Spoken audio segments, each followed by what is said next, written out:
Hello, and welcome to the third lecture on metabolism.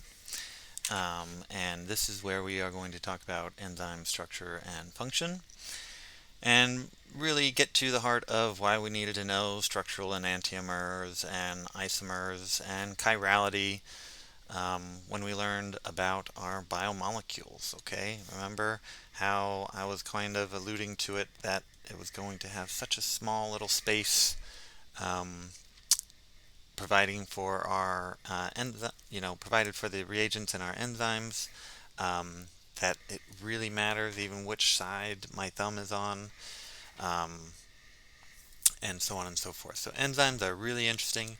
They, like I mentioned, are the star players of our whole lecture series on metabolism. Without them, none of it happens. Um, and yes, you could argue that it would happen without enzymes, but it would be so metabolically slow um, that we would look dramatically different. Okay, even bacteria would. So when we're talking about an enzyme, the simplest thing we can say is enzymes are groups of amino acids. These amino acids come together and they are proteins. Those proteins are shaped in such a way that they have an active site. Okay, this active site is going to uh, behave as a sort of guide for select molecules and guide them, catalyze them to where they want to go, to the next phase, if you will. So if we want to add a phosphate molecule on it, we are going to need to tag it somehow. How do we get that phosphate molecule on it? Right? We lure biochemically by having a very nice biochemical active site. The glucose will come in, the ATP will come in, the ATP and the glucose will then be in close proximity with each other. It lowers the activation energy of this outcome, and that phosphate gets transferred over to the glucose without us feeling too much heat, without us dying. It is catalytically done, and it is very, very, very specific. Look at this big, huge molecule right there, and this tiny, tiny enzyme, this tiny, tiny glucose molecule, and the tinier, and the tiny ATP molecule as well. Okay, so we've lowered the activation energy. We made it so we only need one ATP to put this on. Otherwise, it would have taken a lot of energy and a lot of gradients to get this to go. Okay. And I just described this picture, right? This activation energy. What's the activation energy? Well, let's put it on a graph, right? If we need to get here to hit a home run, we need this much power to hit a home run in baseball, right? We got to hit it with that much force. Okay. If we don't hit it with that much force, we can't do it. Okay. So what's uh, the enzyme going to do? It's going to give us a metal bat. Okay, the metal bat is going to make it so we need dramatically less force to hit the home run versus a wooden bat. Okay, so if that helps you with this graph, I hope it does, because that's kind of what an enzyme is. It's the metal bat. Um, a fighter jet versus a commercial airplane or a small plane, right? Like the activation energy for to power a jet is much, much higher um, than it is for a small little plane to go. Okay, right? So that's kind of like the inverse way to think about it on that example, but much more the same. Okay, we want to lower the activation energy. We want to still take off in flight, but we want to lower that activation energy. Okay, that's what an enzyme does. Okay, this is another example of it. We get that ATP molecule close, we get that glucose molecule close. They're just so close now that activation energy is just bound to happen, and then it does, right? And we get a nice G6 phosphate. Okay, so enzymes are composed of the apoenzyme, right? The whole enzyme. The cofactor is usually a organic cofactor. All right, and then you have the hollow enzyme, which is that whole protein portion plus the cofactor. Okay, and this is kind of an example of that. You have the protein portion over there, um, and then you have the cofactor, and you have the substrate here.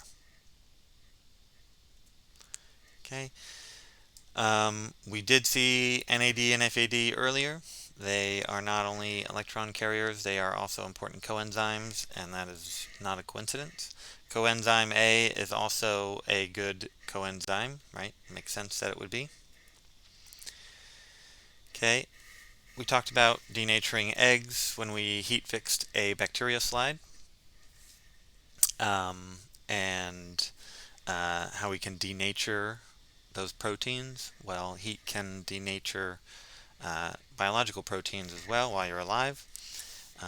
That's what a fever attempts to do, right? And it starts to kind of make your proteins not work as well, not work optimally at least.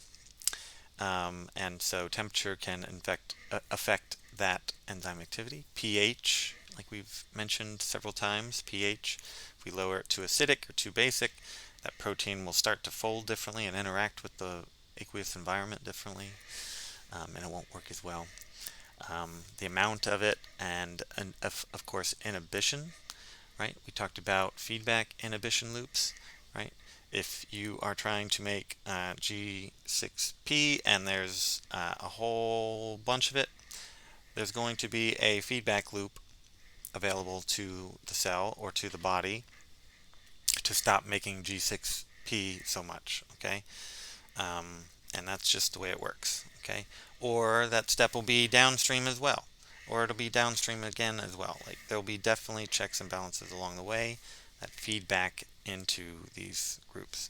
And then we see inhibition here. Inhibition can compete with a enzyme by blocking the receptor site. You put something there that doesn't do that.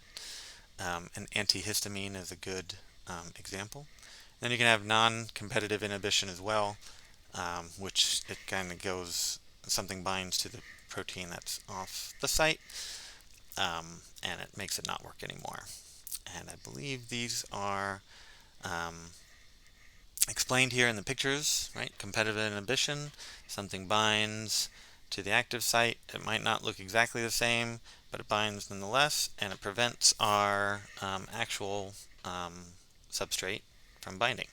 Like I said, if the yellow was an antihistamine and the red was a histamine, that would be an example of how they work. Non-competitive inhibition, like here's another one, like I mentioned.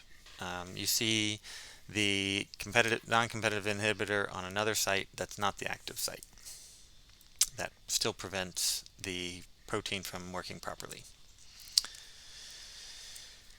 Okay, then we're going to go into oxygen requirements. We're going to talk about oxygen in growth or nutrition as well.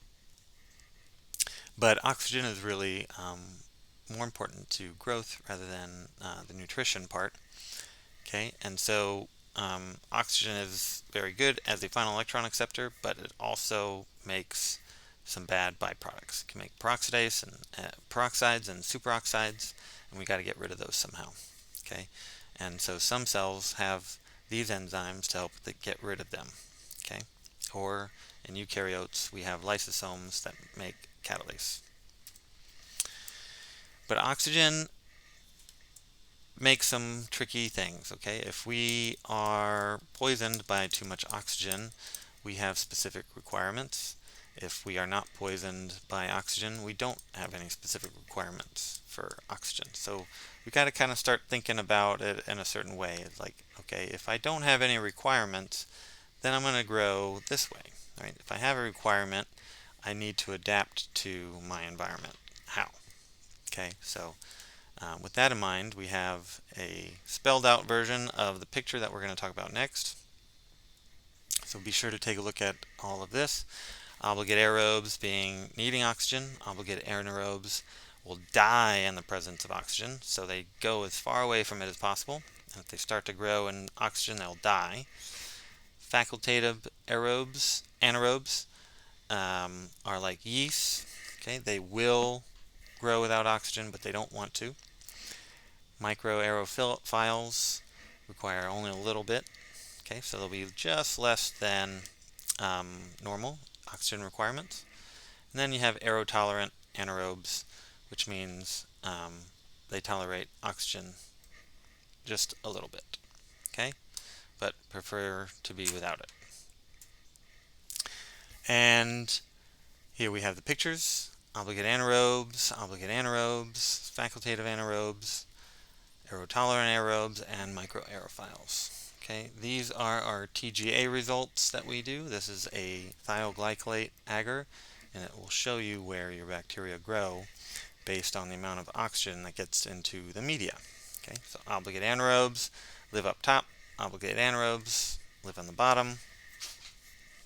Facultative anaerobes mostly live on top, but will grow throughout.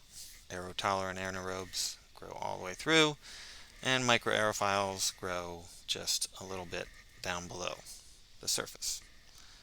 Okay, and with that, we will get into ATP production and energy storage in our next video. All right, and this slide right here is pretty important. You will see several questions on this slide. What are obligate anaerobes? Facultative anaerobes? You find an aerotolerant anaerobe growing here in an environment that doesn't have 22% oxygen.